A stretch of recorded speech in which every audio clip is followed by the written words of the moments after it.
Assalamualaikum warahmatullahi wabarakatuh. Perkenalkan, saya Muhammad Aiman Hidayat, mahasiswa Fakultas Sains dan Teknologi, Prodi Sistem Informasi, kelas 1E di Universitas Islam Negeri Sultan Taha, Saifuddin, Jambi. Selamat berjumpa lagi bersama saya di video kali ini.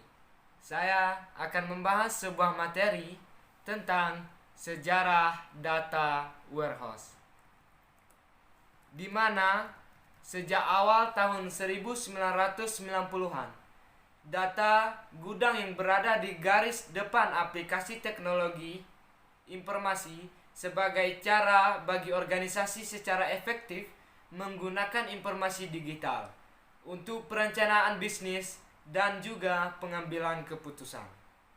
Oleh karena itu, pemahaman tentang sistem arsitektur data warehouse akan menjadi penting dalam peran dan tanggung jawab dalam pengelolaan informasi. Data warehouse adalah sebuah konsep serta kombinasi teknologi yang memberikan fasilitas pada suatu organisasi dalam pengelolaan serta pemeliharaan data historis yang didapatkan dari sistem maupun aplikasi operasional. Teknologi data warehouse dibutuhkan oleh sebagian besar organisasi atau perusahaan, yang mana memungkinkan untuk melakukan integrasi beberapa macam data yang berasal dari berbagai sistem dan aplikasi. Adapun beberapa hal penting berkisar sejarah data warehouse adalah, yaitu pada tahun 1960, General Mills dan Dermont College mengembangkan istilah Dimension and Facts. Pada tahun 1970, AC Nielsen dan ERE menyediakan Emotional Data Marts dan penjualan retail. Pada tahun 1983, Teradata memperkenalkan sistem database yang khusus untuk DSS. Pada tahun 1988, Barry Delphin dan Paul Murphy mempublikasikan artikel "An Architecture for a Business and Information System in" yang memperkenalkan istilah Business Data Warehouse. Pada tahun 1990, Red Brick System memperkenalkan Red Brick Warehouse, sistem manajemen database khusus untuk data warehousing. Pada tahun 1991, Bill Illmon mempublikasikan buku Building the Data Warehouse. Pada tahun 1995, The Data Warehousing Institute, organisasi profit yang mempromosikan data warehouse, didirikan. Pada tahun 1996, Ralph Kimball mempublikasikan buku The Data Warehouse Toolkit. Dan yang terakhir pada tahun 2000, Daniel Listens mempublikasikan The Data Vault yang memungkinkan audit data warehouse. Selanjutnya, kelebihan data warehouse. Data warehouse memiliki kelebihan-kelebihan sebagai berikut. 1. Data terorganisir dengan baik untuk query analysis dan sebagai bahan yang baik untuk proses transaksi. 2. Perbedaan struktur. Data yang banyak macamnya dari sumber yang berbeda dapat diatasi. Yang ketiga, memiliki aturan transformasi untuk memvalidasi dan mengkonsolidasi data dari OLTP ke data warehouse. Keempat, masalah keamanan dan kinerja dapat dipecahkan tanpa perlu mengubah sistem produksi. Kelima, memiliki model data yang banyak macamnya dan tidak tergantung dari format data awal atau sumbernya, sehingga memudahkan dalam menciptakan laporan. Yang keenam, proses transformasi atau perpindahan dapat dimonitoring Jika terjadi kesalahan dapat diarahkan atau diluruskan. Yang ketujuh, informasi yang disimpan dalam data warehouse. Jadi, ketika OLTP data sumber yang hilang, informasi yang diolah tetap terjaga dalam suatu data warehouse.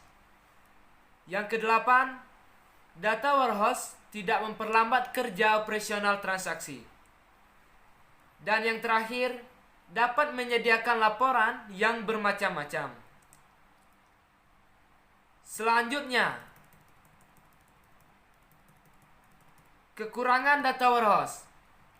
Adapun kekurangan dari data warehouse yaitu: 1. Data warehouse bukan merupakan lingkungan yang cocok untuk data yang tidak terstruktur. Yang kedua, data perlu diekstrak, diubah dalam kurung ETL, dan di-load ke data warehouse sehingga membutuhkan tenggang waktu untuk memindahkannya.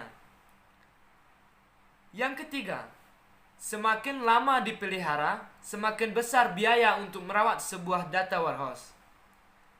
Yang keempat, data warehouse dapat menjadi ketinggalan dari data yang terbaru yang relatif cepat. Karena data yang digunakan di data warehouse tidak diupdate secara cepat, sehingga data yang akan tidak optimal. Berikutnya, penggunaan data warehouse. Hingga kini masih sangat relevan.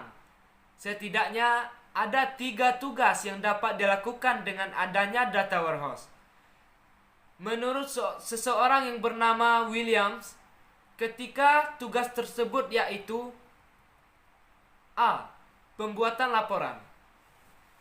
Data warehouse dapat dimanfaatkan untuk membuat laporan, mulai dari laporan harian, mingguan, bulanan, tahunan, atau bahkan laporan untuk jangka waktu yang dapat kita sesuaikan dengan keinginan kita. B. Online Analytical Processing, dalam kurung OLAP.